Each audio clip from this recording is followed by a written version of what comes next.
본 방송에서 제공하는 투자 정보는 투자 판단에 대한 조언입니다. 방송에서 제공하는 주식의 가치, 가격 상승 및 하락에 대해서는 방송사에서 보장하지 않습니다. 이 시각 헤드라인입니다. 첫 번째 소식입니다. 트럼프 당선인이 백악관에 AI 관한 정책을 조정하는 책임자, 일명 차례를 임명한다라는 이야기를 하면서 AI 사이클이 반도체에서 소프트웨어로 넘어가고 있습니다. 그렇다면 한국 증시에도 소프트웨어 AI주가 있을까 의문이 남겠는데요. KB증권연구원은 미국 증시에는 강력한 소프트웨어 AI 관련 기업들이 많지만 한국 증시에는 그런 기업이 거의 없다라고 하면서 이것이 한국 증시 부진의 원인 중 하나라고 분석하기도 했습니다. 두 번째 헤드라인입니다. 한국은행이 내년 CBDC 실증 테스트를 앞두고 첫 결제 시연을 했습니다. 은행 애플리케이션 내 QR 인증만으로 정부 지원금과 같은 바우처 사용이 가능해집니다. 블록체인 진흥주간 부스에서 CBDC 결제 체험존을 마련했고 활용성 테스트에 주간 사업자로 참여하는 CC미디어 서비스 관계자는 결제 과정을 직접 보여주면서 시장의 이목을 끌기도 했습니다. 세 번째 헤드라인입니다. 넥스트 바이오메디컬의 위장관 내시경용 지혈제 넥스파우더가 미국 FDA로부터 의료기기 2등급 품목 허가를 받으면서 회사 주가가 요동치고 있습니다. 넥스파우더는 위장관 출혈에 내시경 쪽으로 적용할 수 있는 분말 지혈제와 내시경으로 전달할 수 있는 전달 장치로 구성된 일회용 의료기기로 현재 분석되고 있습니다. 마지막 헤드라인입니다. 최근 스트레이키즈의 북미 남미 스타디움 투어가 발표됐는데 시장의 예상치를 뛰어넘으면서 시장이 요동치고 있습니다. 티켓 오픈 일주일 만에 멕시코시티와 LA, 뉴욕 등에서 공연이 추가된 것을 고려하면 앞으로 더 추가적인 공연이 있을 것이다라고 분석되고 있습니다. 하나증권에서는 내년 하반기 한국과 일본 등에서 돔 투어 등이 추가된다면 투어 규모는 올해 대비해서 약 2배 수준 관객을 동원할 것으로 예상되고 있습니다.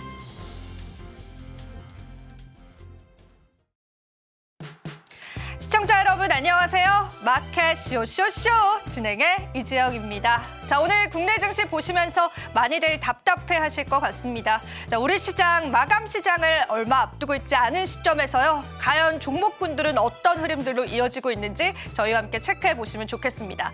자, 일단 시장을 한번 펼쳐볼까요? 어떻게 이 시장의 색깔이 움직이고 있는지 체크해 보실 텐데요. 역시나 오늘도 또 사뭇 다른 분위기들 연출되고 있습니다. 어제 강했던 섹터에서 차익 실현 매물이 쏟아지는 모습 보여주고 있고요. 전반적으로 시장의 수급은 메말라 있다라는 분석들도 상당히 많습니다. 자, 그럼 어떤 섹터부터 저희 한번 살펴볼까요? 삼성전자 쪽을 먼저 이야기해봐도 좋을 것 같은데요. 삼성전자 오늘 시장에서 또 하락하고 하이닉스도 큰 폭으로 하락합니다. 전일 뉴욕 증시에서 필라델피아 반도체 지수가 4거래의 연속으로 하락했습니다. 엔비디아에 관한 실적에 관해서도 의문점들 좀 제기가 되면서요. 전반적으로 반도체의 투심들은 뉴욕 증시에서 사그라들고 있습니다. 이러한 부분들 우리 국내 기업이 그대로 받아간다라는 분석들 시장에 나옵니다. 다만 오늘 2차 전지 쪽으로는 좀 온기가 도는 모습인데요. 에코프로비엠의 이전 상장 이슈로 전반적인 2차 전지 관련주들의 수급은 들어옵니다. 하지만 그 수급량은 역시나 미비하긴 합니다. LG 에너지솔루션 0.6% 약법 상승하고요. 삼성 SDI도 오늘 시장에서 1%가량의 강세를 시연해주고 있습니다. 자, 그럼 다른 섹터 쪽으로 눈 돌려보겠습니다. 오늘 또 기아차와 현대차가 다른 양상 보여주고 있는데요. 현대차 같은 경우에는 자사주 소각에 관한 이슈가 시장에 부각을 받았었지만요. 역시나 주가는 그러한 기대감에 못 미칩니다.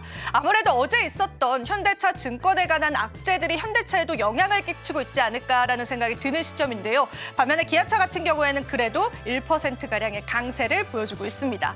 자, 오늘 금융주도 좋지 않습니다. 전반적으로 금리 인하에 관한 기대감들이 다시 나왔고요. 한국은행에서도 금리 인하를 단행했기 때문에요. 금융주에 실적적으로 조금 악재가 오지 않을까라는 투심들이 시장에 반영된 것처럼 보여지는 시장입니다.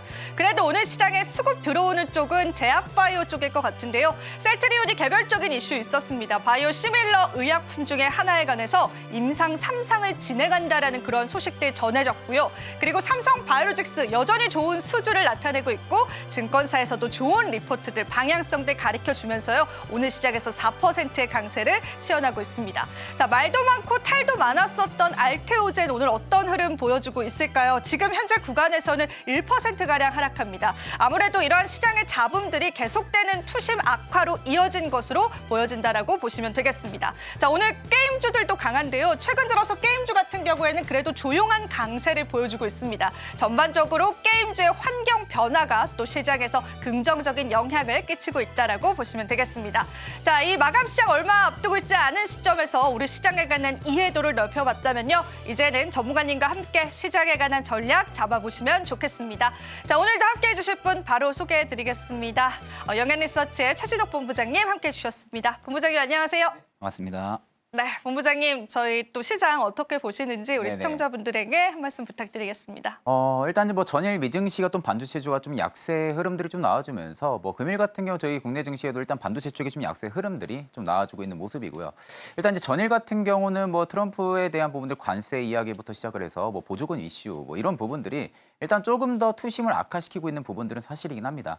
그러다 보니까 결국에 이제 보조금이나 관세 쪽에서 영향이 덜한 섹터들 쪽에 좀 수급이 들어가지고 있는 모습들이 계속해서 좀 나타나주고 있는 모습들인데 사실 이제 상대적으로 지금 증시 뭐 PBR이나 PER 밸류 지수로만 놓고 본다고 하게 되면은 굉장히 저평가 국면은 맞습니다.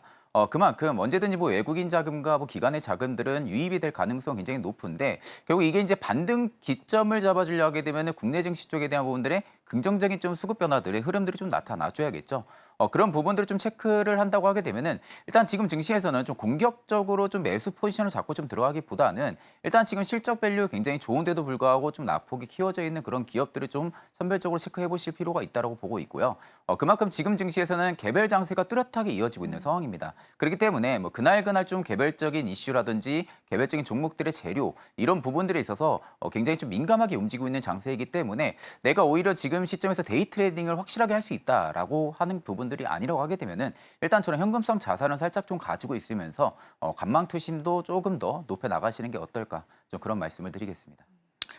역시나 우리 시장에 관한 진단에 관해서 본부장님 말씀을 해주셨는데 앞서서 일단 실적이 좋은데 이제 주가가 큰 폭으로 하락한 종목군도 좀 주목을 해보자라고 네네. 그렇게 말씀을 해주셨잖아요. 근데 이제 아무래도 우리가 통상 12월 되다 보면은 이제 금융이나 통신과 같은 고배당주도 관심에 쏠리기 그렇죠. 마련인데 네. 오늘 시장에서는 그쪽에서의 수급도 사실은 좀 빠지는 것 같더라고요. 네네. 그래서 이러한 부분들 계속 관심 있으셨던 분들이 오늘 좀 공략하기에도 고점 부담감이 좀 있을까요, 본부장님? 사실 이제 배당주들 같은 경우 특히 이제 리츠주주 같은 경우가 연말이 다가오면은 굉장히 인기를 좀 많이 맞아요. 인기 끌어요. 많잖아요. 네, 그럴 수밖에 네. 없는 부분들인데 사실 이제 지금은 조금 다른 작년과는 좀 증시 성격이 좀 다르다고 봐야 되는 부분들은 작년에 리츠주들의 좀 많은 개인 투자분들이 관심을 받을 때는 대부분의 섹터들이 굉장히 잘 가고 있었던 상황이었어요. 그러니까 지금과 같이 과도하게 좀 주가가 빠진다라든지 아니면 뭐 정부 정책 이슈에 따른 부분들, 뭐 글로벌 증시에 따른 영향이 있어가지고 오히려 좀 과도한 하락들이 많이 안 나왔었죠. 근데 이제 올해 증시 같은 경우는 조금 다른 양상입니다. 그러니까 어떻게 보면 지금 리츠주들을 담는 부분들은 정말로 내가 안전하게 배당 수익을 받으려고 접근하시는 분들도 분명히 있지만 반대로 생각을 하게 되면 이 기업의 실적이 지금의 주가 밸류로만 놓고 보면은 굉장히 바닥인데 뭐 이런 기업들은 결국엔 다시 반등이 들어와 준다고 하게 되면은 좀 강하게 가주지 않을까? 반도체가 설마 죽겠어? 2차 전지가 설마 죽겠어? 그러니까 이런 생각들이 좀 많은 거죠. 지금 증시는. 그러다 보니까 리츠주도 물론 현재 시점에서는 관심이 많기는 하지만 저는 오히려 다른 쪽 시클리컬 산업 쪽에 조금 더 투심이 강화가 될 가능성이 높다고 봅니다. 그렇기 때문에 이건 결국에는 내가 투자 성향이 좀 다른 것 같아요. 내가 정말로 안정적인 배당 수익을 먹겠다 하게 되면은 리츠주들 같은 경우도 대부분 12월까지는 고점을 계속 높여나가는 흐름들이 많이 들어옵니다. 그러니까 지금 당장 고점이라 생각하고 못 들어가는 부분들이 아니라 대부분 이제 내년 상반기까지도 가지고 있으신 분들이 상당히 많거든요. 네. 그렇기 때문에 저는 오히려 안정적인 수익을 좀 원한다라고 하게 되면은 여전히 뭐 리츠주들 같은 경우도 관심을 가질 필요도 있다고 보고 있는 상황입니다. 제가 한 가지만 더 여쭙고 싶은 네네. 게 제가 요즘 우리 시장에서 가장 두려운 건요. 반도체 투심입니다. 이게 이제 뉴욕 증시에서도 시작이 됐습니다. 네네. 그래서 이 반도체 하드웨어 쪽에 관한 이제 투심들이 좀 사그라드는 모습이 들어보고 있는데 그러면 이게 국내 증시에 반영이 된다면 삼성전자랑 하이닉스가 언제까지 좀 하락할 것인가에 대해서 의문이 좀 저는 남거든요. 네네. 본부장님 어떻게 보세요? 사실 이제 삼성전자 같은 경우는 제가 최근에 수급을 좀 보니까 보니까 수급이 조금은 살아나고 있더라고요. 아, 그래요? 네, 그러니까 네. 살아나고 있는 부분들의 가장 큰 영향은 그거 같아요. 최근에 뭐 엔비디아 이슈도 있었긴 했죠. 근데 엔비디아 이슈를 떠나서 경영진 교체 이슈가 저는 좀 크지 않을까라고 생각을 합니다.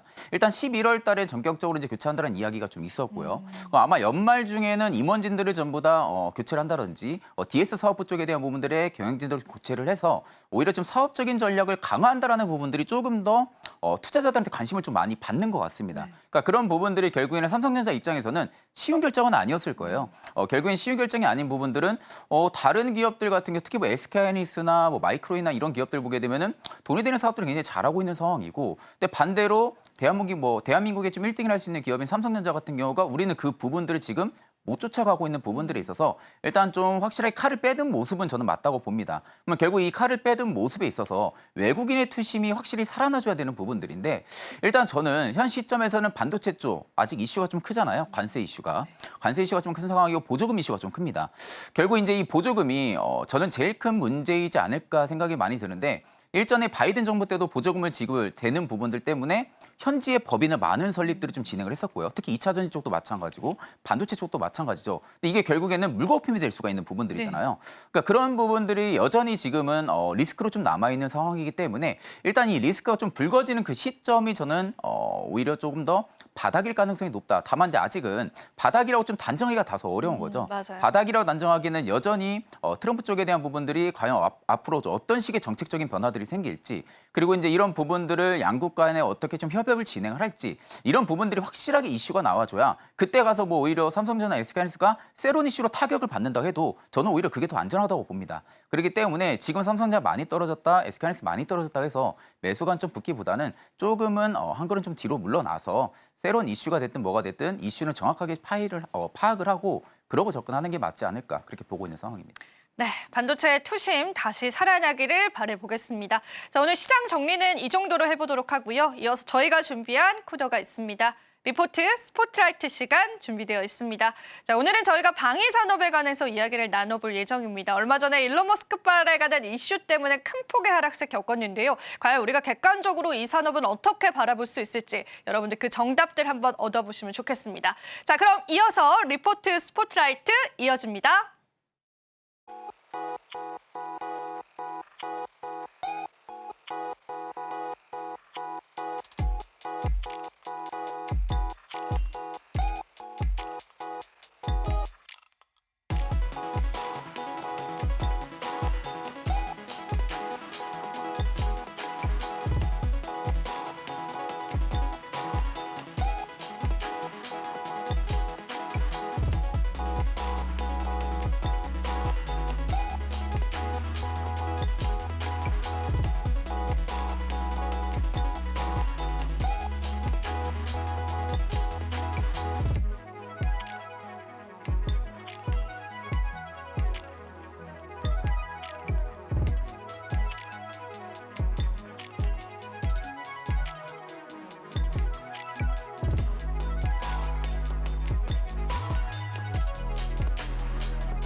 이슈가 되고 있는 경제와 산업 동향을 한눈에 보는 시간.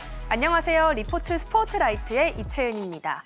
3년 동안 지속되고 있는 전쟁 때문에 전쟁을 치르는 쪽도 또 지켜보는 쪽도 참 지쳐가고 있는 상황 속이었습니다. 그래도 어제 전해진 이스라엘과 헤즈볼라 간의 휴전 소식은 참 반갑기도 했는데요. 오늘 신한투자증권의 방위산업 관련 리포트에서는요. 종전이 된다고 해도 진정한 평화로 바라보기에는 약간의 무리가 있다라고 하면서 방위산업 끝날 때까지는 끝난 건 아니다라는 이야기까지 내어줬습니다. 어떤 내용이 있었을지 자세히 살펴보시죠. 이 방산주의 주가 흐름 함께 보시겠습니다. 종전 논의가 본격화됐던 지난 11월 20일의 주가, 이 주황색 그래프를 통해서 보실 수가 있는데요. 현대로템 22%나 빠졌고요. 한화 에어로스페이스와 한화 시스템 모두 16%씩 빠졌습니다. 이런 데다가 11월 26일 이스라엘과 헤즈볼라의 휴전 소식 전해지면서 추가적인 주가 하락까지도 이뤄냈던 이런 방산업계였습니다. 여기에 러시아 우크라이나 전쟁 굉장히 강한데요. 그럼에도 불구하고 트럼프 정부는 자신이 이 전쟁을 끝낼 수 있다는 강한 자신감 자신감까지 보여주면서 추가적인 종전이 있을 수도 있겠다라는 점까지 시장에 들어왔습니다. 또 일론 머스크가 이 미국의 국방부 예산을 감축해야 한다, 그런 필요성이 있다라는 취지의 발언을 하면서 추가적인 주가 부담까지 작용한 모습이었습니다. 이 러시아와 우크라이나 전쟁 그리고 이스라엘과 헤즈볼라 전쟁이 지속되고 있는 상황 속에서 오늘 리포트는 하나씩 짚어줬습니다. 먼저 러시아와 우크라이나 전쟁 먼저 보시죠. 미국은 우크라이나에 굉장히 많은 지원을 하고 있습니다. 실제로 이 바이든 대통령은요, 퇴임을 앞뒀음에도 불구하고 우크라이나의 추가 지원금 240억 달러를 의회에 요청했다는 소식까지 전해졌습니다. 이렇게 부담이 너무나도 큰 상황 속에서 부담 줄여가야만 하겠죠. 미국은 계속해서 종전 압박을 가할 것으로 예정이 되고 있습니다. 또 우크라이나가 이 나토에 가입하는 것을 포기하거나 또 유예하기도 참 어려운 상황이고요. 그렇다고 해서 유럽이 러시아를 침략해서 전쟁을 한다? 이것은 더 어렵겠죠. 어떤 이유로 이렇게 종전을 끌어낼지는 모르겠지만 참 첨예한 갈등이 이어지고 있는 상황 속입니다. 그래서 만약 종전이 이루어지더라도 이 진정한 평화까지 이어지기엔 아직 많은 숙제가 남아있는 러시아 우크라이나 전쟁의 상황입니다. 또 두 번째로는 이스라엘과 헤즈볼라의 휴전 소식, 이 전쟁 양상까지 함께 살펴보시죠. 이스라엘은 군사 부담을 경감할 필요가 있는 상황이었습니다. 실제로 이 이스라엘의 네타냐후 총리는 이란 위협에 좀 집중하기 위해서 휴전을 했다라고 밝히기도 했는데요. 이란에 대한 위협도 있지만 또 가자지구 민간인들을 폭격했다라는 이야기 때문에 국제사회에서 비난을 계속해서 받고 있었습니다. 이런 이유들로 이스라엘은 전선을 축소할 필요가 계속해서 있었고요. 휴전 배경이 바로 여기에 있었다라고 파악해 볼 수가 있겠습니다. 네타냐후 총리는 전쟁을 통해 자국 안보를 강화하고요. 안보를 강화시켰다는 명분을 통해 자신의 정치적 생명을 연장할 것이다라는 이야기 계속 나오고 있습니다. 진정한 종전 아무래도 이어지기 힘들 수 있겠습니다. 전쟁을 이렇게 계속해서 마주하고 있는 전 세계는 어떤 입장을 또 취하고 있을까요? 2022년부터 안보 위협이 계속됐기 때문에 사실 전 세계의 무기는 좀 소진되어 있는 상황입니다. 너무나도 어려운 상황 속에서 이제는 전쟁을 반대하는 목소리, 이 반전 평화 기류도 강해지고 있는 상황입니다. 또 팬데믹 이후로 우리가 국가 간의 힘이 좀 떨어져서요. 각자 도생하는 경향성이 더욱더 강해졌고 서로의 평화를 이렇게 중재해주거나 지켜줄 여력이 조금은 부족한 상황이기도 합니다. 이런 이유들 때문에 종전에 대한 이야기 더 활발하게 논의될 수밖에 없겠습니다. 앞으로 방위 산업은 그럼 어떻게 되는 걸까요? 종전이 된다면 방위 산업은 또 어떤 흐름 보일까요? 트럼프는 계속해서 종전에 대한 압박을 가해 가겠지만 종전이 실제로 된다고 하더라도 이 군사 비용이 증가하는 기조와 또 안보적 긴장감이 지속되는 상황은 해소되기는 어려워 보입니다. 이 국내 방산 업종들도 이러한 이유들 때문에 계속해서 해외로의 수출, 매출 확대 이어갈 수 있을 것이다. 오늘 리포트는 전해줬는데요. 다만 종전으로 인해서 이 방위 산업 분야의 변동성은 확대될 수 있는 만큼 우리가 좀 더 장기적인 투자 전망을 가져갈 필요는 있겠다라고 했습니다. 오늘 증권사의 탑픽도 함께 보시겠습니다. 먼저 한국항공우주인데요. 목표가 78,000원으로 제시가 되었습니다. 현재는 63,300원 부근에서 움직이고 있습니다. 이 폴란드향 수출 매출이 굉장히 확대될 것으로 보입니다. 특히 FA50 내년에 이 폴란드로 수출할 것인데 여기서 올해보다 2~3배 정도의 더 큰 매출이 발생할 것이다라는 전망도 나옵니다. 계속해서 제품군도 다각화하고 있는 만큼 성장성도 있어 보입니다. 마지막으로 한화 에어로스페이스의 목표가도 함께 살펴보시죠. 45만 원 제시되어 있고요. 현재 32만 6,500원 부근에서 움직이고 있습니다. 한화 에어로스페이스도 마찬가지로 폴란드로부터 이렇게 납품할 수 있는 물량이 많아지고 있습니다. 2025년에는요, 이 자주포인 K9 60문을 공급할 예정이고요. 또 선무 30대도 폴란드로 납품할 예정되어 있습니다. 계속해서 다각화되고 있는 제품군까지도 체크해 보시면 좋겠습니다.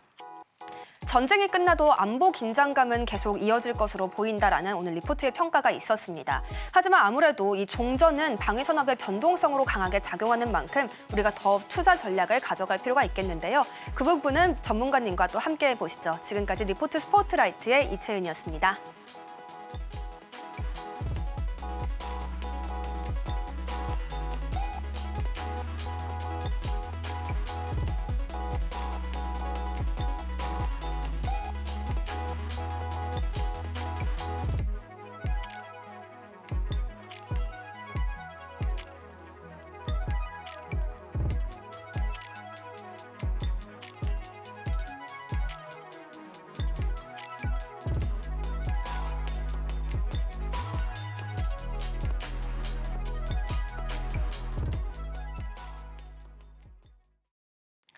리포트 스포트라이트를 통해서 방위 산업에 관한 우리가 전반적인 전략들 얻어봤습니다. 본부장님께 바로 한번 여쭤볼게요. 방위 산업에 관해서 우리가 지금 현재 시점에서 고해야 할지 아니면 스탑해야 될지 홀드해야 할지 어떻게 보실까요? 저는 일단 고가 맞지 않을까 싶습니다. 이제 그런 이유는 일단 최근에 좀 과도하게 빠졌어요. 맞아요. 일단 이제 머스크의 발언 영향이 워낙 좀 크기도 했었고 국방비 예산을 좀 삭감한다라는 그 이슈만으로도 뭐 현대로팀의 추세가 한 번에 좀 무너질 정도로 엄청난 좀 급락이 나왔던 부분들인데 일단 우리가 여기서 이제 알아야 되는 부분들은 물론 이제 국방비 예산이 삭감한다라는 게 정말 현실화가 된다고 하게 되면은 일단 주가에는 당연히 영향이 있을 수밖에 없습니다. 그만큼 지금 K방산 같은 경우는 가성비 측면에서 전 세계에서 이미 많은 인기들을 좀 누리고 있는데 결국 국방비 예산을 삭감한다라는 것은 우리가 무기를 살 수 있는 그 금액이 적어지는 부분들이거든요. 그럼 당연히 수주에 대한 부분들도 영향을 미칠 수밖에 없는 부분들. 근데 결국 이거는 아직까지 현실화가 된 부분들은 아니잖아요. 이야기만 나왔던 부분들이. 근데 그 이야기로 인해서 일단은 과다하게 좀 주가가 빠졌던 부분들도 일단 첫 번째 투자 포인트로 좀 잡을 수 있을 거라 생각을 하고 있고 일단 뭐 이스라엘 헤즈볼라의 뭐 휴전 협상에 대한 부분들이 이야기가 나오긴 했습니다. 다만 일단은 임시 휴전일 가능성이 좀 높고요. 이건 또 언제든 또 뭐 전쟁에 대한 부분들을 다시 증가가 될 가능성까지도 우리가 좀 염두를 해둬야 되는데 물론 이제 러시아랑 우크라이나도 마찬가지로 지금 트럼프 임기가 시작을 하게 되면은 종전을 할 것이다. 뭐 이런 이야기들도 굉장히 많습니다. 뭐 그런 부분들의 공약을 또 세우기도 했었죠. 근데 결국 이게 종전이 된다고 해서 수주가 늘어날 수가 없는 부분들이냐라고 놓고 본다 하게 되면은 그럼 결국 전쟁을 했을 때는 수많은 탄약, 뭐 무기 그리고 뭐 탱크부터 시작을 해서 이런 부분들을 많이 또 소진들이 나왔던 상황들이잖아요. 그럼 소진을 하게 되면 결국엔 그 부분들 다시 채워놔야 됩니다.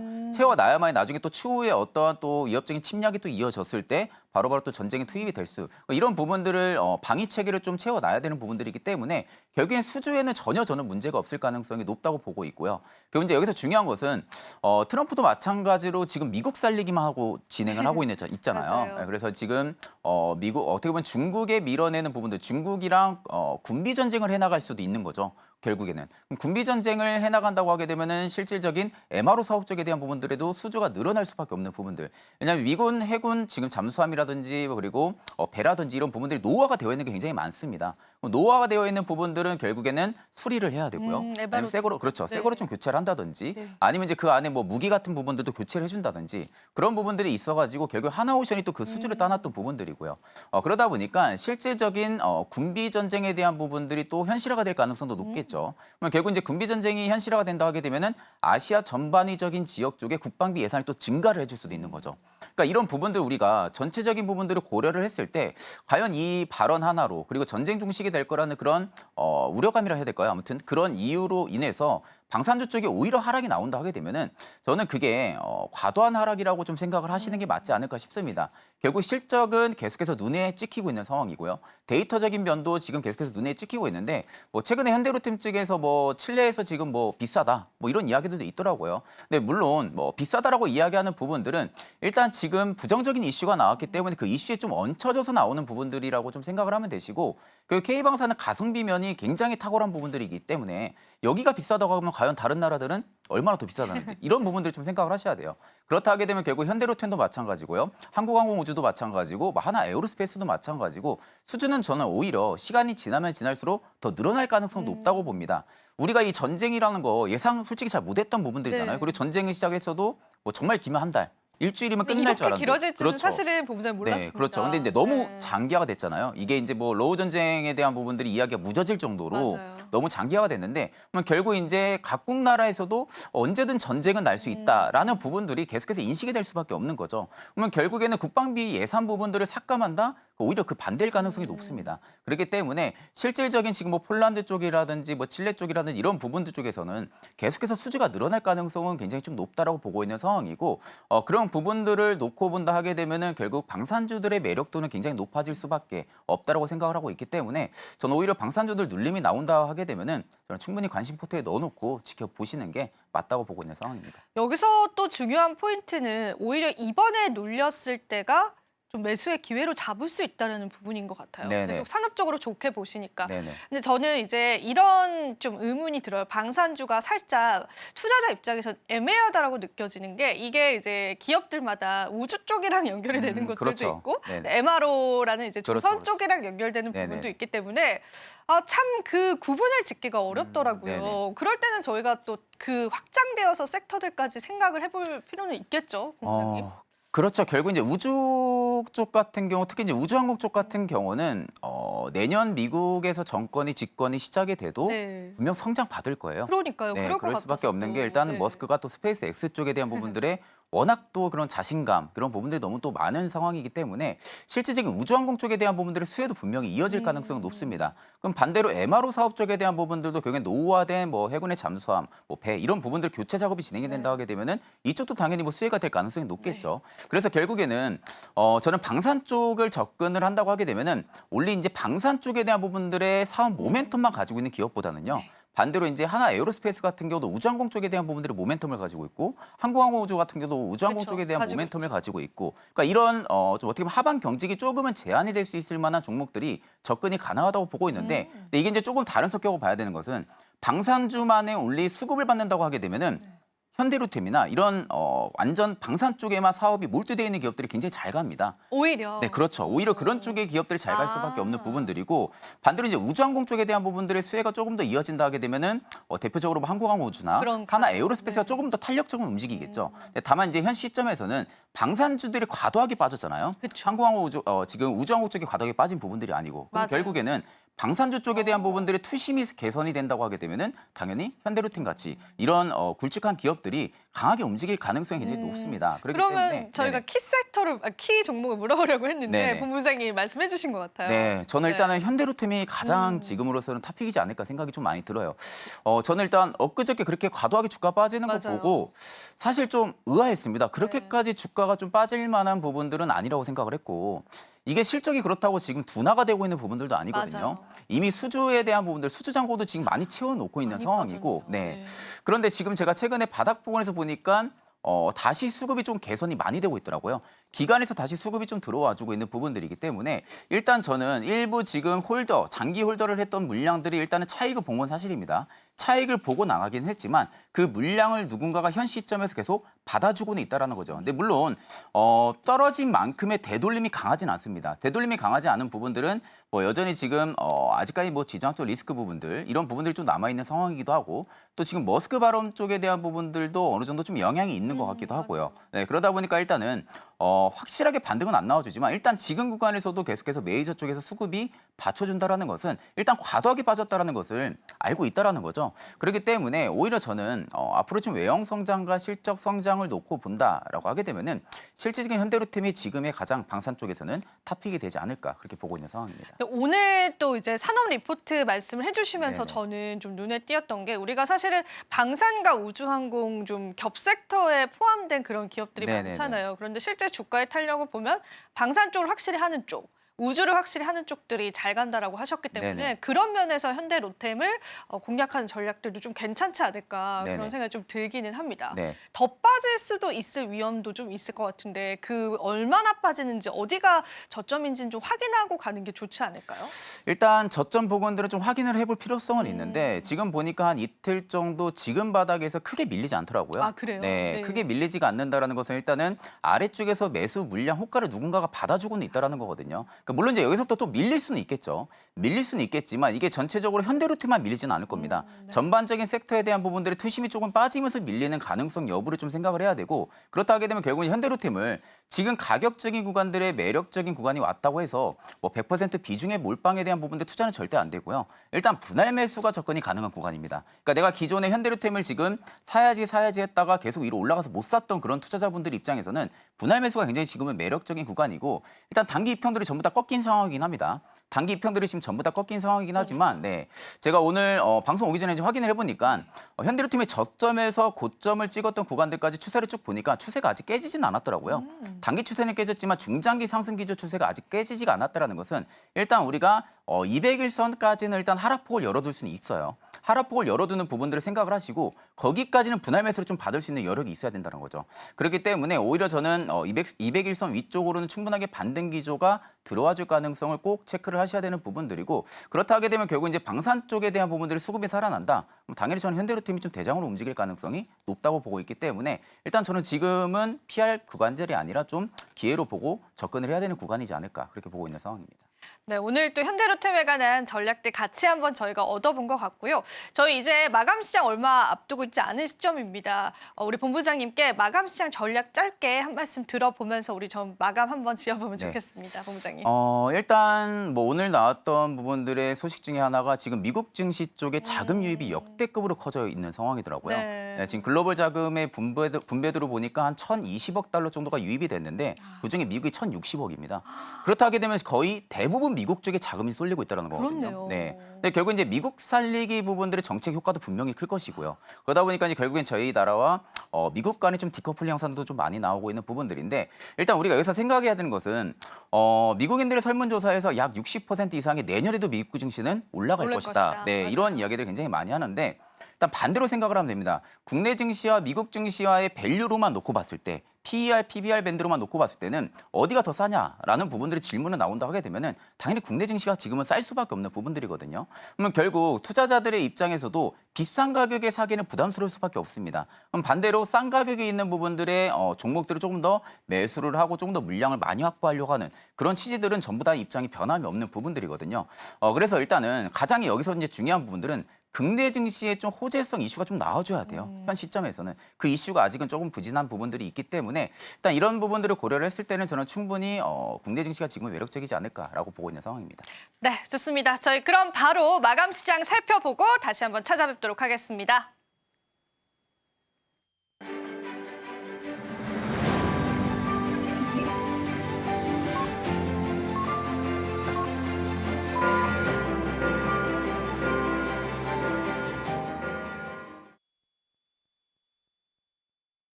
네, 오늘 시장도 우리 투자자분들 고생 많으셨습니다. 그래도 빨간불로 마감 지어진 시장이었는데요. 마감 시장 한번 본부장님과 풀이해 보면서요. 또 내일 시장 전략 잡아보겠습니다.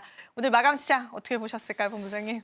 일단 뭐 그렇게 좋은 맞아요. 모습들은 아니고요. 다만 이제 반대로 생각을 하게 되면 엔터 쪽에 조금 수급이 들어가고 있고, 네, 게임 쪽에 일단은 좀 수급이 들어가고 있고, 그렇다 하게 되면 일단은 지금 관세의 영향이 덜 받고 있는 섹터에 지금 수급이 들어가고 있다는 겁니다. 그렇네요. 네, 그러면 이제 결국엔 지금 키워드 자체가 관세 쪽에 지금 잡혀 있다고 하게 되면은 실질적인 이제 관세랑 전혀 영향이 없는 엔터라든지 게임 이쪽에 대한 전반이 산업군 쪽으로 좀 들어갈 가능성이 좀 높고요.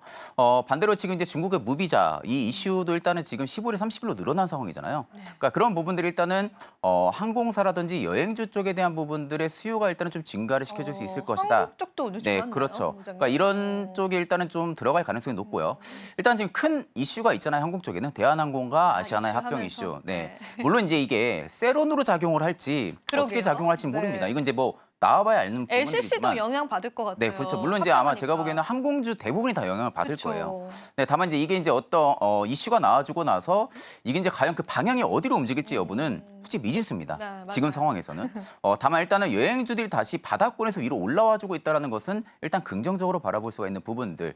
반대로 이제 뭐 지금 여행주들 같은 경우도 패키지 상품을 좀 많이 내놓고 있는 상황이죠. 네. 중국에 대한 뭐 수요가 좀 증가해줄 거라는. 그러니까 이런 부분들 어떻게 보면 좀 관세 쪽이랑 좀 거리가 먼 그런 섹터 산업군들이 지금 수급에 들어가지고 있는 부분들이기 때문에 저는 이쪽을 공략을 하셔도 나쁘지 않다고 오히려 봐요. 여행 쪽을 보자. 특히 엔터 쪽은 지금은 공략해야 되는 시기라고 봅니다. 네, 엔터 같은 경우는 지금 JYP가 지금 선두로 치고 가고 있는 모습이긴 맞아요. 한데 사실 이제 엔터주들이 3분기부터가 계절적 특수기에 들어가요. 네, 그래요? 그렇죠. 이제 어떻게 보면 상반기보다 하반기가 월드 투어 부분들도 컴백을 많고요. 많이 하나요? 그렇죠. 컴백도 많이 하고 신곡도 많이 나옵니다. 그러니까 그런 부분들에 있어서는 엔터주들이 일단 지금 기지개 피고 위로 올라갈 수 있는 시점. 그러니까 지금 국내 증시가 조금 맞물려 있는 상황이잖아요. 네. 반도체 2차전 쪽에 대한 부분들의 정치적인 리스크 부분들이 좀 있기 때문에 이쪽에 지금 자금들이 지금 들어가지고 있는 부분들이라서 일단 저는 엔터 쪽은 조금 관심을 가질 필요가 있다고 보고 있고 사실 이제 이거는 뭐 트럼프 정권이 되고 나서 알아야 됩니다. 보조금이라든지 뭐 이런 관세 여부는 이건 뭐 지금 예상을 하고 우리가 반도체 지금 바닥입니다 하고 접근을 하기에는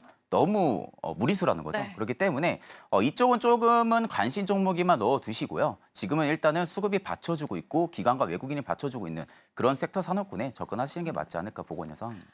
네, 오늘 시장 보면서 중요한 섹터들 쫙 읊어주셨는데요. 저희가 오늘 시장 움직였던 핫 섹터 3가지 한번 본부장님과 이야기 나눠보겠습니다. 자, 오늘 첫 번째 섹터 바로 한번 열어보겠습니다. 본부장님 같이 봐주세요.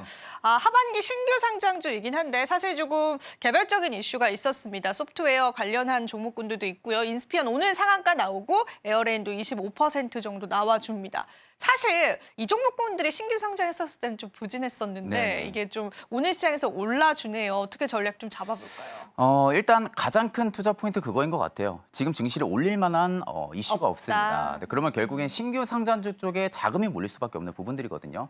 그러면 실질적으로 신규 상장주들 같은 경우가 우리가 일명 상장빔이라고 많은 이야기를 또 하잖아요. 빔이요? 네, 그렇죠. 네. 근데 결국 어떻게 보면은 기업의 분석이 사실 지금 상관이 없습니다. 기업 분석을 할 수가 있을 만한 그런 기간적인 요소도 없는 상황이고요. 그렇다고 하게 되면 결국에는 신규 상장주들은 단순히 정말 기술적인 분석으로만 접근이 가능한 부분들인데 이거는 이제 결국에는 그겁니다. 내가 정말 어느 정도 기술적 분석에 좀 탁월하게 하고 잘한다. 있고, 네, 그렇죠. 네. 데이 트레이딩 내가 정말 손절가라든지 이런 부분들을 확실하게 좀 칼로 칠 수 있다라고 하시는 분들 같은 경우는 신규 상장주, 특히 이제 지금의 주도적인 섹터가 잡혀 있는 증시가 아니라고 하게 되면은 신규 상장주 쪽에 좀 자금이 몰릴 가능성은 높습니다. 그렇기 때문에 내가 정말 단타를 좀 잘 친다라고 하게 되면은 이쪽이 좀 맞고요. 반대로 내가 가치 투자라든지 좀 중장기적으로 좀 투자의 성향이 있다라고 하게 되면은 일단 저는 상장주들은 조금 피하시는 게 맞다고 보고 있는 상황입니다. 그렇습니다. 단기적인 트레이딩 관점에서 네네. 보자라고 해주셨고 그럼 두 번째 섹터 바로 열어보겠습니다. 이게 유전자 치료제 쪽인데 사실 이제 의료 AI 쪽으로 네네. 엮여 있는 종목군들도 좀 오늘 있어가지고 이엔셀과 엑셀세라피틱스, 뭐 제노포커스, 3빌리언까지도 오늘 상승이 나와주는데 이쪽 섹터는 좀 어떻게 보실까요? 사실 저는 일단 의료 AI 쪽이랑 지금 묶여져서 올라가는 부분이라고 좀 생각을 하고 네, 있어요. 맞아요. 지금 유전자 치료제 쪽 관련해서 이슈도 좀 많이 나오고 있는 상황이더라고요. 그렇다고 하게 되면 결국에는 의료 AI 쪽에 대한 부분들을 지금 머스크도 지금 발언을 굉장히 좀 좋게 했던 상황이고요. 그러니까 이런 부분들을 일단은 의료 AI 쪽에 좀 호재성으로 지금은 좀 당겨질 수 있는 부분들인데 일단 바이오 쪽에 대한 부분들 수급이 빠지면서 좀 이쪽으로 자금 이동을 해주는 것 오히려, 같습니다. 그죠, 네, 그죠. 오히려 네. 의료 AI 쪽에 좀 이동을 많이 해주는 것 같거든요. 그 출발점이 일단 루닛이었을 가능성이 좀 높고요. 루닛에 좀 재료가 터져주면서 맞아요. 이쪽에 지금 자금력이 좀 들어와 주는데 일단 뭐 제노포커스라든지 3빌리언 같은 경우 특히 뭐 3빌리언 같은 경우도 지금 상장한지 그렇게 오래 된 기업은 아니거든요. 맞아요. 네, 그러다 보니까 일단은 지금 상황에서는 유전자 치료자 쪽에 대한 부분들의 이슈가 계속해서 부각이 되고 있는 부분들이기 때문에 바이오 쪽의 자금이 지금 이쪽에 조금 더 쏠리고 있는 경향들이 좀 심하다라고 볼 수가 있는 부분들이고 저는 일단 한 가지 말씀드리고 싶은 부분들은 단순히 유전자 치료제 쪽에 대한 부분들의 모멘텀을 가지고 있는 기업보다는요 정확하게 정말 대표적으로 루닛이라든지 네, 셀바스 헬스케어라든지 뭐 이런 좀 확실하게 의료 AI 쪽 그렇죠 의료 AI 쪽에 확실한 사업의 특색이라든지 모멘텀을 가지고 있는 기업에 차라리 저는 좀 접근을 하는 게 맞다고 보고 있는 상황입니다. 네, 좋은 전략 잡아주셨고요. 세 번째 섹터 바로 한번 열어보겠습니다. 면세점 쪽 오늘 조금은 움직이더라고요. 네네. 제가 생각할 땐 블랙 프라이데이 앞두고 좀 이쪽 소비 관련주들 움직이는 건 아닐까 그런 생각들 드는데 어떻게 보세요, 본부님께서는? 일단 이제 블랙 프라이데이 효과도 분명히 있긴 할 거고요. 근데 반대로 일단은 중국 무비자 그 부분에 그쪽에 영향을 영향도? 그렇죠. 어떻게 보면 중국인의 수요가 좀 늘어날 것이다. 근데 이제 면세점은 제가 조금 걱정이 되는 부분들은 과연 외국인이 주머니에서 주머니 돈을 열까라는 부분들이에요. 그러니까 실질적인 지금 면세점 매출 부분들이 상당 부분 뭐 개선이 됐다고는 하는데 이게 지금 코로나19 이전의 수치까지는 회복을 하려면은 아직 멀었습니다. 그렇다 하게 되면 결국엔 지금 외국인들 관광객 수요가 지금은 공항에 입국을 하고 나서 면세점을 잘 안 들릴 수도 있다라는 거거든요. 중국의 수요가 늘어난다고 해도. 그러면 결국에 이제 보따리 상인들에 대한 부분들의 수요가 과연 얼마나 증가를 시켜줄 수 있을지에 대한 부분들을 좀 체크를 해야 되는 부분들이고 지금 이제 증시에서는 결국에는 재료성이 있기 때문에 재료성에 일단은 영향을 받고 좀 움직인다고 볼 수가 있는 부분들이고요. 결국 저는 이제 올해 하반기, 특히 4분기 실적을 봐야 된다고 봅니다. 4분기 실적까지 좀 체크를 하시고 나서 내년 같은 경우도 일단 황금 성수기 굉장히 좀 많은 상황이잖아요. 그런 부분들 좀 집계를 봤을 때는 4분기 실적 확인 후에 접근하시는 게 맞다고 보고 있는 상황입니다. 네, 핫섹터 한번 저희가 하나하나 이야기 나눠봤고요. 자, 이어서 이슈 TMI 시간 준비되어 있습니다. 내일 시장 예측하는 게 사실 힘들잖아요. 오늘 본부장님이 가져오신 이슈를 통해서 여러분들 내일 시장에 관한 힌트들 얻어보시면 좋겠습니다. 본부장님 지난번에도 해보셨죠? 직접 네. 열어주셔야 된다고. 네. 네. 한번 오늘 어떤 이슈 고르셨는지 열어주십시오. 네, 저는 일단 엔터 쪽에 JYP를 좀 가지고 왔습니다. 사실 뭐 JYP 지금 주가 많이 올랐다고 생각하시는 분들도 많으실 거예요. 저는 그렇게 생각했어요, 네. 사실은. 네, 근데 저는 이제 시작이라고 봅니다. 아, 이제 이제 시작이에요? 지금 뭐 기술적인 관점으로만 봐도 이제 좀 출발 초입 구간에 좀 도달을 했다라고 보고 있고요. 결국 이제 JYP가 지금 가장 크게 장점을 받고 있는 부분들은 다른 엔터사들 같은 경우는 올해 상반기까지만 해도 신생 IP에 주력을 많이 했었어요. 아, 그래요? 그렇죠. 이제 신생 아티스트를 좀 만든다라든지 신인 걸그룹이라든지 보이그룹 쪽에 좀 집중을 많이 했었죠. 그게 또 미래니까요. 네, 그렇죠. 이제 어쩔 그게 수가 어떻게 보면 또 없죠. 미래이기 때문에 네. 그런 부분들인데, 근데 반대로 JYP는 기존 IP에 주력을 했다라는 아, 거예요. 그래요? 그렇죠. 이제 트와이스라든지 뭐 스트레이키즈 이런 쪽에 좀 주력 IP에 전원 계약, 재계약 소식까지 좀 나와주면서 어떻게 보면 안정적인 실적이 기반이 된 거죠. 그럼 반대로 지금 신생 IP의 지금 보유를 계속해서 하고 있는 그런 엔터사들 같은 경우는 실적이 과연 보장이 되는 부분들은 아니잖아요. 또 흥행을 해야 되는 부분들도 있기 때문에. 근데 반대로 지금 지금 상황에서 JYP 같은 경우 기존 IP에 대한 부분들이 워낙 안정적인 실적 성장을 내보내고 있기 때문에 이런 부분들이 일단은 좀 실적 성장에 대한 부분들 다른 엔터사들 대비해서는 조금 더 탄력적으로 움직일 가능성이 좀 높다라고 볼 수가 있는 부분들이고요. 앞서서도 이제 말씀드렸다시피 3분기 이후부터는 계절적인 성수기 좀 들어갑니다. 네. 3분기 이후부터는 이제 계절적인 성수기에 들어가주면서 주력 IP에 대한 부분들의 아티스트들이 많은 활동들이 지금 나올 시기인 거죠. 그러면 결국 이제 신곡 발매가 나온다고 하게 되면 그에 따른 앨범 판매량 매출까지도 다시 증가를 시켜줄 수 있는 가능성이 높고요. 최근에 뭐 수급을 보시면 아실 겁니다. 기관이 정말 많이 사고 있어요.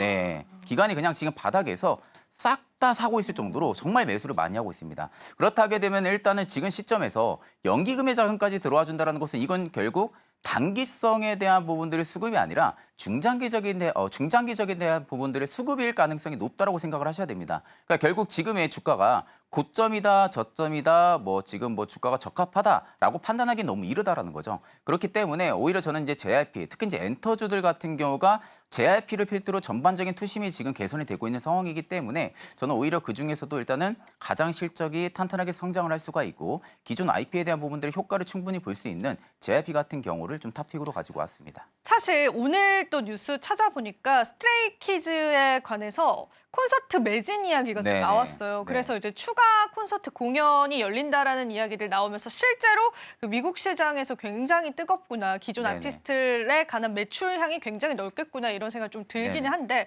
그렇다면은 이제 JYP를 꼽아 주셨지만 다른 엔터주 대비해서 JYP가 그래도 매력적이다라고 보는 포인트가 뭘까요, 본부장님?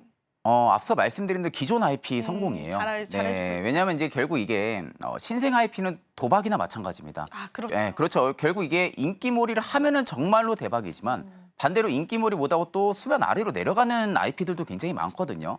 그럼 반대로 생각을 했을 때 JYP 같은 경우는 이미 실적이 어느 정도 따놓은 당상을 지금 가지고 있잖아요. 트와이스부터 시작을 해서요. 그러면 결국 기존에 어느 정도 인기를 가지고 있었던 주력 IP군들이 지금 전원 재계약이 완료가 된 상황이기 때문에 어떻게 보면 이제 재계약 시즌 마무리가 될 때까지는 실적은 계속 위로 올라갈 수 있는 부분들을 따놓은 거죠. 그러다 보니까 이제 다른 엔터사들 대비해서 실적 성장에 대한 부분들이 변함이 없다라는 수급이 강한 겁니다. 그러면 결국에는 주가라는 것도 실적이 좋아야만이 동행 성장을 하는 부분들도 있고요. 그러면 결국 지금 상황에서 개별적인 JYP는 재료가 딱히 안 나온다고 해도요. 트와이스나 스트레이트키즈에 대한 부분들이 월드 투어라든지 콘서트 매진 이런 부분들의 이슈가 하나하나만 붙어준다고 해도 이게 결국 주가의 살이 될 겁니다. 그렇다 하게 되면 결국 지금의 주가도 굉장히 많이 빠져있던 부분들이 계속해서 부각이 될 거고요. 그러면 결국 지금 주도적인 섹터에 대한 부분들이 증시 자금이 안 잡혀 있는 상황에서는 이렇게 엔터주들의 좀 긍정적인 이슈가 플레이가 된다고 하게 되면은 당연히 JYP 쪽에 대한 부분들의 수급이 좀 더 강해질 가능성이 높다고 보고 있는 상황입니다.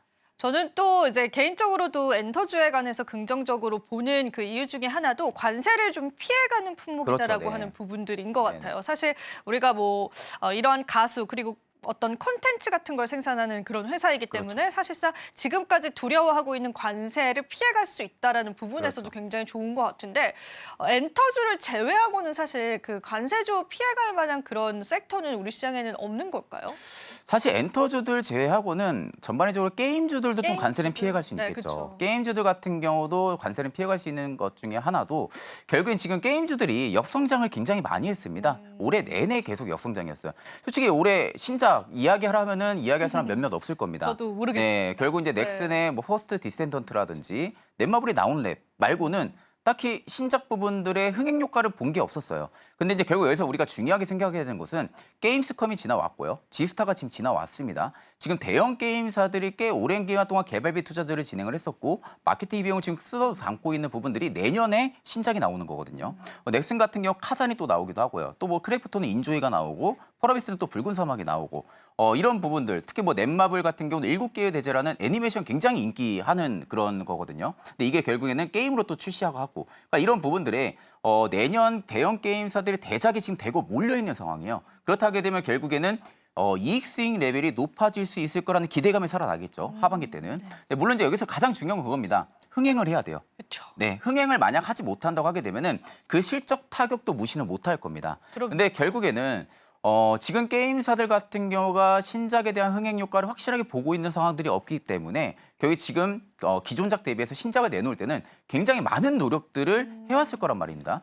결국 이게 게임 수요는 저는 줄지는 않을 거라 봅니다. 게임 수요는 줄지 않을 거라 보고 있는 상황이고 글로벌 쪽에 대한 부분들의 포트폴리오도 지금 계속해서 게임주들이 강화를 시켜나가고 있는 상황이어서 저는 실질적인 이제 국내 쪽보다는 해외 쪽에 조금 더 마케팅 초점을 맞출 가능성이 높아요.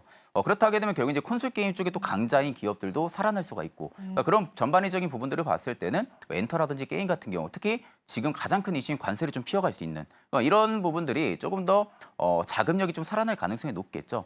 그런 관점으로 볼 때는 일단 지금 증시 자금이 움직이는 그대로가 맞는 겁니다. 그렇네요. 네, 지금 증시 자금이 움직이는 쪽 게임이나 엔터 이런 쪽으로 쪽에 가네요. 그렇죠. 네. 이런 쪽에 지금 자금 유입이 왜 이게 왜 가지? 라는 게 아니라 그게 맞는 상황인 거죠. 관세를 피해가는 분목. 네, 그죠? 그렇죠. 관세를 피해가는 네. 섹터 산업군에 지금은 그러네요. 자금이 쏠릴 수밖에 없어요. 또 이제 그럴 수밖에 없는 게 트럼프 워낙 강하니까요. 네, 네. 강한 인물입니다. 이게 쉽게 굽히지는 않을 거예요. 맞아요. 그렇다 하게 되면 결국 이게 계속 이슈가 되고 또 중장기적으로 이어질 맞아요. 수도 있는 거거든요.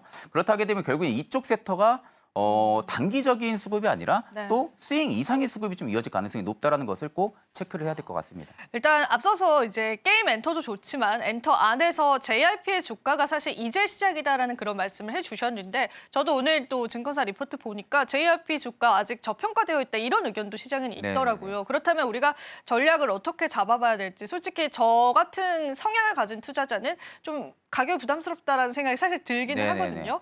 늦은 건 아닌가 이런 생각 들긴 하는데 네네. 본부장님 가격 전략 잡아주시면 감사할 것 같아요. 일단 저는 손절가는 이게 결국 지금은 이게 단기적인 접근이 아닙니다. 단기적인 접근이 아니라 정말로 중장기적이나 아니면 좀 내가 스윙 적합하게 지금은 투자를 할 수 있는 부분들인데 일단 JYP 같은 경우는 저는 21선을 일단은 깨지 않는 게 가장 베스트긴 합니다.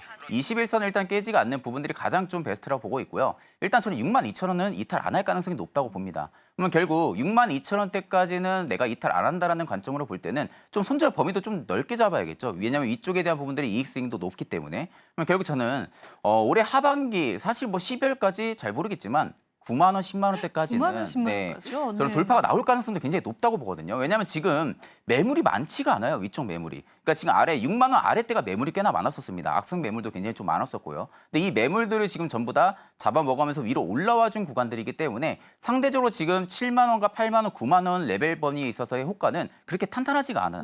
탄탄하지가 않다라는 것은 언제든 자금력이 지금처럼만 이어진다라고 하게 되면은 계속 저점을 높여나갈 가능성이 높다라는 거죠. 그러면 결국 개인 투자자분들이 관심을 가질 때가 거의 9만 원, 10만 원대일 겁니다. 그때서야. 그렇죠. 네. 왜냐하면 이제 거의 JYP 주가도 마찬가지고 다른 엔터자들 주가도 마찬가지지만 피날레를 거의 칠 때가 거의 환영을 많이 받는 시기예요. 근데 그럴 때가 결국에 이제 중장기 홀더들 같은 경우는 조금씩 이익 실현을 나설 그런 구간이고요. 그런 구간들을 좀 우리가 예상을 했을 때는 저는 한 9만 원에서 10만 원대까지는 성장하지 않을까 그렇게 보고 있는 상황입니다. 좋습니다. 저희 한번 기대를 해보고요. 네. 저희가 이제 대형 엔터사들 중에는 사실 가장 부진한 게 지금 하이브입니다. 그렇죠.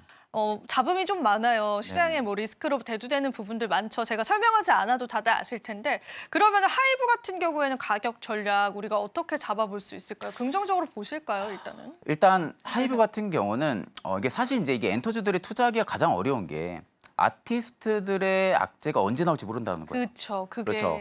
뭐 운전부터 시작을 해서요, 뭐 마약부터 시작을 해서 이런 이슈가 어디서 어떻게 나올지 모르는 부분들이기 때문에 엔터주들 접근이 사실 쉽지는 않습니다. 그러면 결국 엔터주들을 우리가 접근할 때는 가장 큰 것은 기존 IP 부분들이라든지 아니면 신생 IP 부분들이 얼마나 탄력적으로 올라가고 있는지.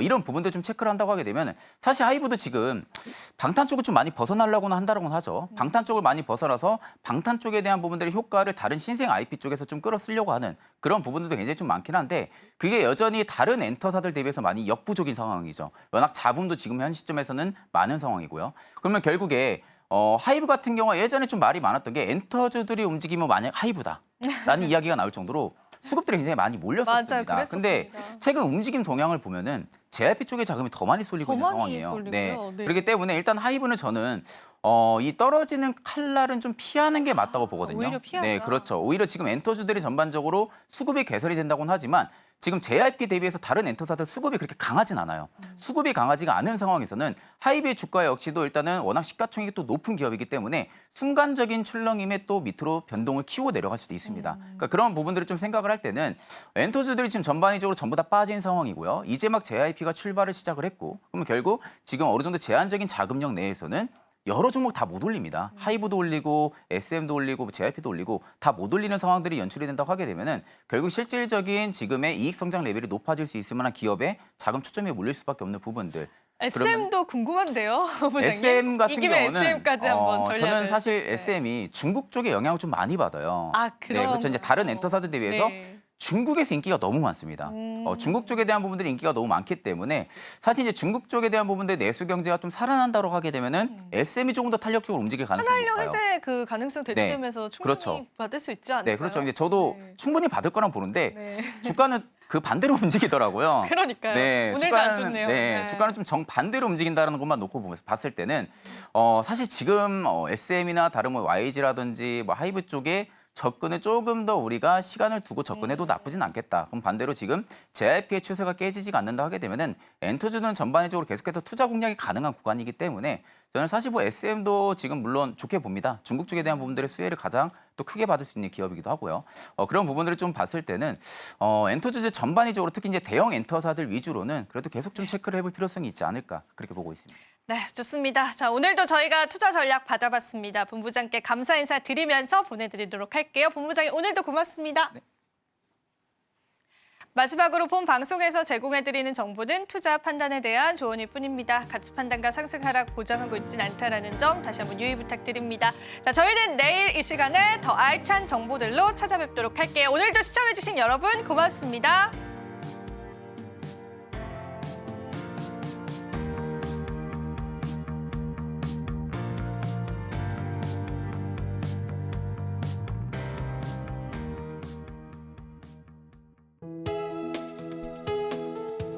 본 방송에서 제공하는 투자 정보는 투자 판단에 대한 조언입니다.